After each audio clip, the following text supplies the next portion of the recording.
leaving only ruin behind. The galaxy whispered, afraid to speak too loud. Never provoke Earth again. And in the quiet halls of human command, the images of the white ship remained, not to inspire vengeance but as a reminder of the cost. Mercy had been offered once. It would be offered again. But if broken, then, as the Skis had already learned, humanity's vengeance was infinite. The sin against the helpless. The void was silent when it happened. The mercy of Sol, a Terran hospital ship, drifted in orbit above the scarred moon of Farron III.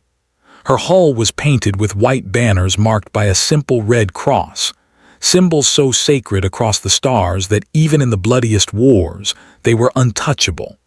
The ship was unarmed, her hangars filled not with fighters or bombers but with medical bays, triage wards and surgeons tending to the broken survivors of countless battles. And yet on that quiet rotation, her silence was shattered. The cordial Dominion did not hesitate. Their warships descended from hyperspace, gleaming with cruel edges, spitting laughter across comms before the first plasma lances struck. See how fragile they are.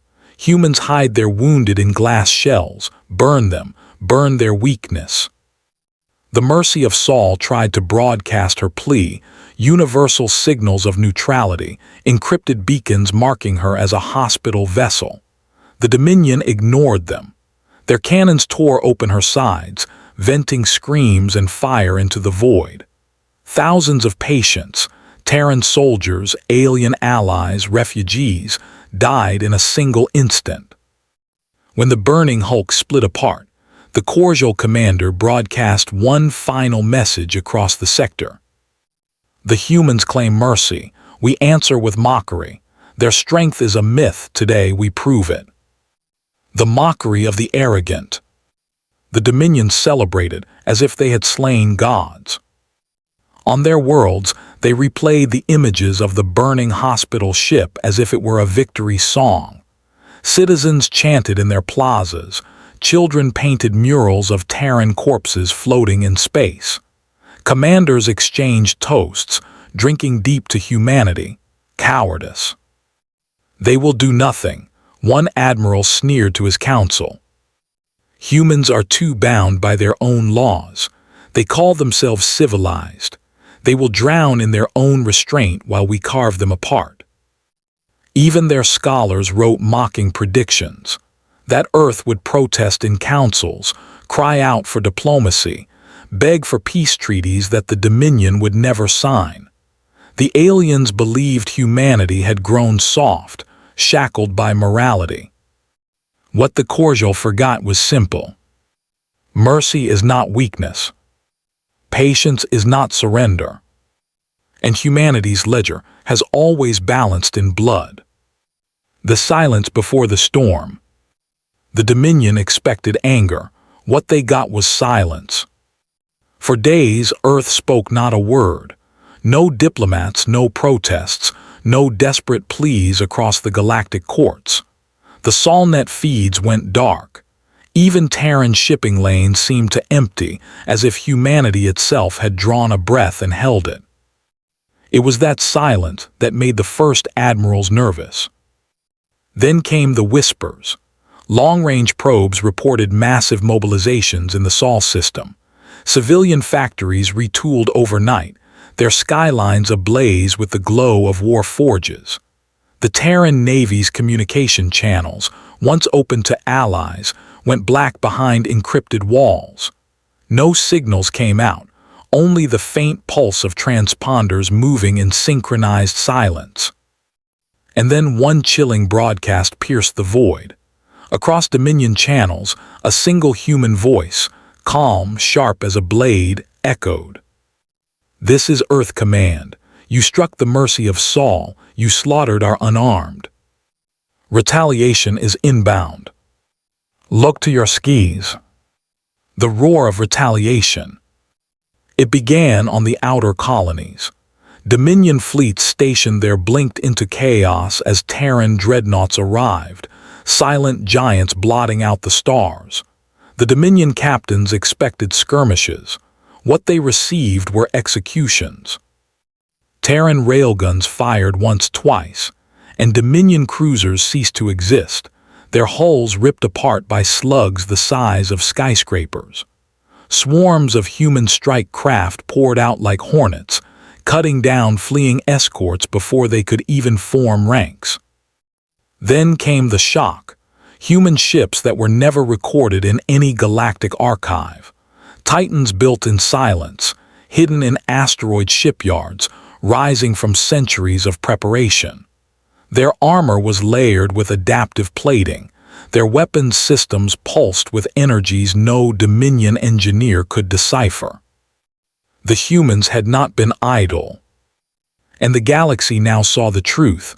When provoked, Earth did not respond. Earth unleashed. The day the skis burned. The Dominion thought they understood war. They thought they had seen fire. They had never seen Terran vengeance.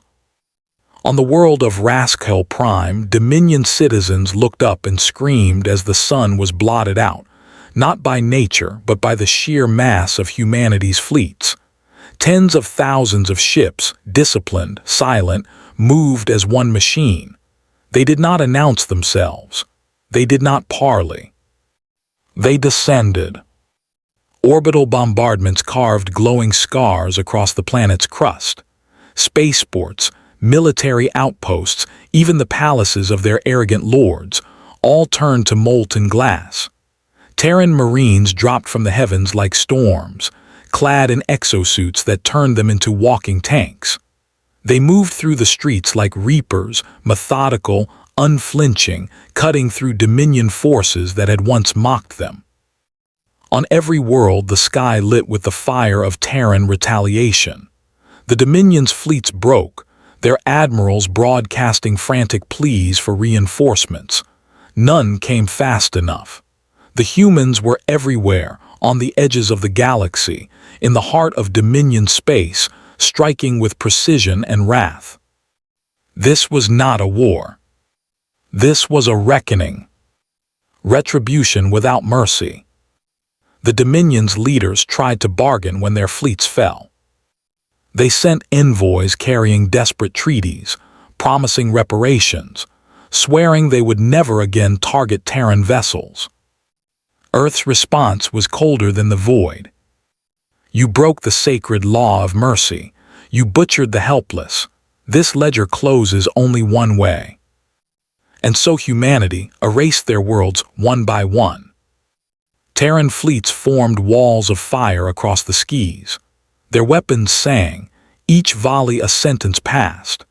Dominion warships that once terrorized the weak crumbled in minutes, their wreckage burning as silent warnings. Ground armies that resisted were obliterated by kinetic strikes from orbit, stones hurled from heaven that turned cities into craters. The mercy of Saul was avenged 1,000 times over. Every Dominion citizen who once cheered the burning hospital ship now watched their own horizons glow with fire. They had wanted to mock mercy. Now they learned the cost of scorn. The ashes of silence. When it was done, the galaxy was changed forever. Entire Dominion sectors were silent. Their proud fleets were gone. Their great palaces rubble.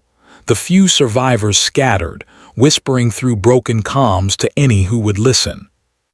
Never provoke Earth, never harm their helpless, never draw their vengeance. The Council of Stars convened to debate the Terran response, but no voice dared to condemn it. All remembered the sight of Earth's fleets blotting out suns, their weapons turning worlds to ash. The lesson was simple. Humanity's patience is vast. They will give mercy, they will offer peace, they will forgive much. But their vengeance is infinite. And in the silence that followed, the galaxy knew one truth, etched into the ashes of the Dominion. When Earth retaliates, the skis themselves burn. The strike against mercy. They struck not at warriors, not at fleets, not at soldiers. They struck at healers. The Vaer Dominion's warlord flotilla intercepted Solace, a Terran hospital ship stationed at the neutral corridor near Lethros 9. Its hull was white and silver, marked with the sigils of the Terran Accord and the Great Red Cross of Sanctuary.